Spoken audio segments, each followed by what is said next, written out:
Welcome to This Explainer. Today, we're unpacking something absolutely wild.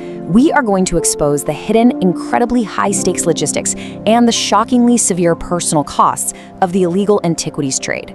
We're talking about a multi-billion-dollar underground economy where stolen history is bought and sold literally right under our noses.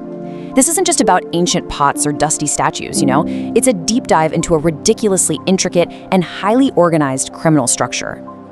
Okay, so picture this for a second. You've just managed to successfully smuggle a literal 2,000-year-old Egyptian bust across 3 international borders. How'd you pull it off? By burying it deep inside a massive, super fragrant crate of artisanal coffee beans. You've navigated customs, you've dodged all the random inspections, and you have played the system perfectly. Honestly, you're probably feeling pretty good about yourself right now, right?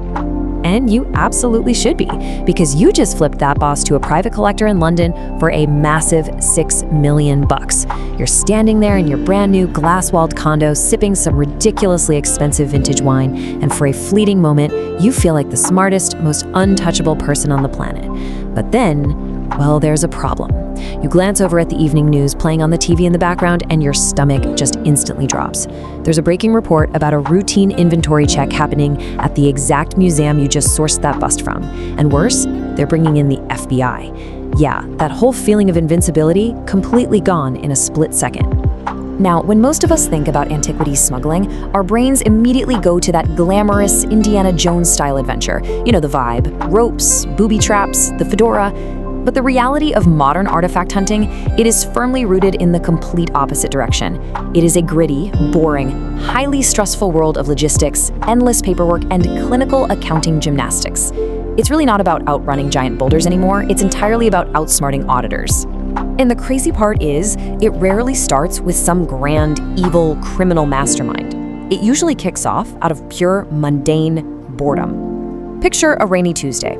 You're a bored history grad student who just realized your totally legitimate museum job is basically just a very slow way to starve. You realize history isn't just old stone and clay, it's actual value, just waiting to be unlocked by someone willing to get their hands a little dirty. So, you fetch a lost coin from a local unexcavated site, list it on a marketplace like Amazon, and boom, you sell it for 5 Bitcoin. Suddenly, you feel this massive rush. It's stronger than any video game victory you've ever had. And just like that, you are hooked. So let's dive right into this criminal video game structure. Starting at the very bottom, we have level 1, the scout. Look, at level 1, to the big players calling the shots, you're basically just furniture. You are the one out there literally digging in the dirt. You're the invisible, highly expendable labor whose only real job is fetching information on unexcavated sites. And the physical toll is super real. Your feet are constantly sore, your hands are covered in blisters, and you are taking on almost all of the risk for a tiny, microscopic fraction of the financial reward. And just look at the insane imbalance of risk here. Let's say the local cops catch wind of the operation and suddenly raid the unexcavated site. As the scout, you're the one getting tackled in the mud and tossed straight into the back of a police truck. Meanwhile, the bosses, the guys who actually orchestrated the whole dig, they are calmly walking out the back door of a 5-star luxury hotel halfway across the world, totally untouched. But if you can actually prove that you generate cash and, more importantly, keep your mouth shut, you level up.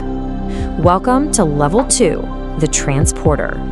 So at this stage, you're no longer digging in the dirt. Now your job is moving the goods.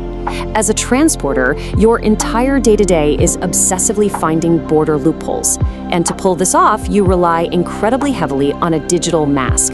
This is a highly sophisticated technological disguise that lets you coordinate with your runners on the ground and smoothly glide illicit items across heavily monitored international borders, completely undetected.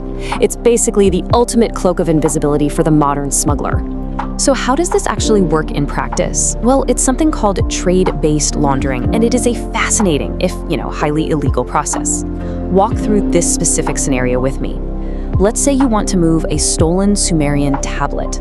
First, you hide it deep inside a massive cargo shipment of avocados. But here is the genius trick. Those avocados are phantom cargo. They're never actually shipped anywhere. Instead, you deliberately overpay for this imaginary fruit using a front company you control.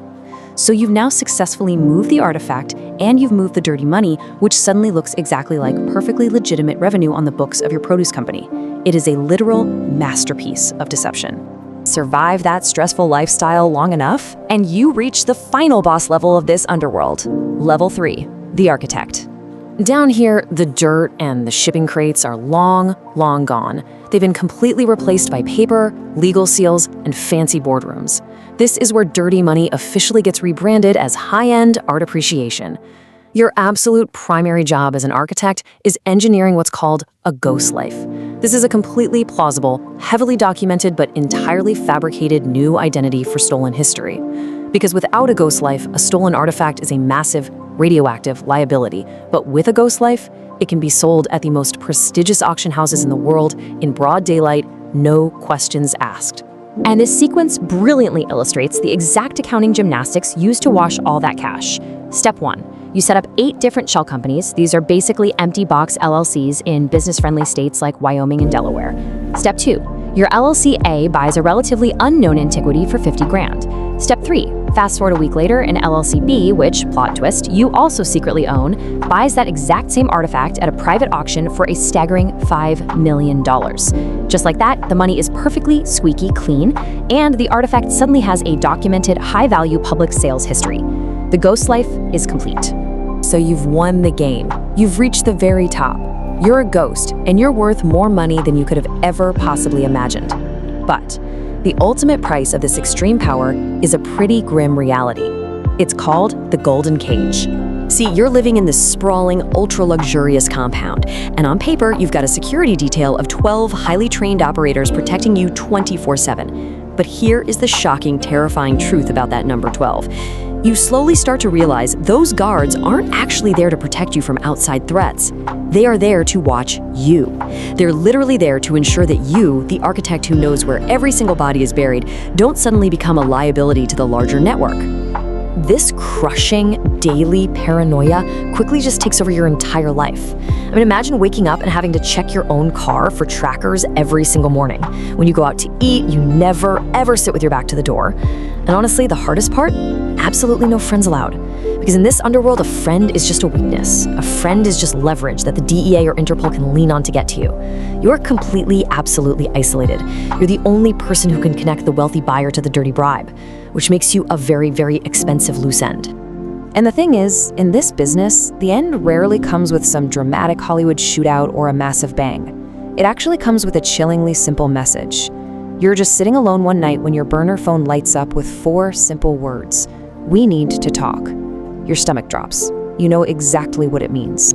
You get called into a meeting, and almost poetically, it's back at the exact same cheap, rundown diner where you made your very first deal. The whole narrative comes full circle. The people sitting across the booth from you calmly explain that this family doesn't actually let anyone retire. Instead, they just slide a one-way plane ticket across the sticky table, a ticket to a country with no extradition treaty. Which brings us to the ultimate, inescapable trap of this entire underworld. Despite all the millions you made, despite all the elaborate ghost lives you engineered, you finally realize you have absolutely no free will. You thought you were the player, but you are actually just the game piece. You're really just a number being moved to a different column on someone else's spreadsheet. Your autonomy? Completely gone. It's a pretty dark descent, right? Going from that initial thrill of discovery to just a total loss of freedom. It really makes you question the true human cost of history's hidden market. So, I want to leave you with a quick thought to wrap up this explainer, tying right back to the allure we talked about at the very beginning. If you found a lost treasure at the bottom of the ocean tomorrow, would you keep it or would you report it? Think about it. Thanks for hanging out and learning with me today, and I'll catch you next time as we decode another wild topic.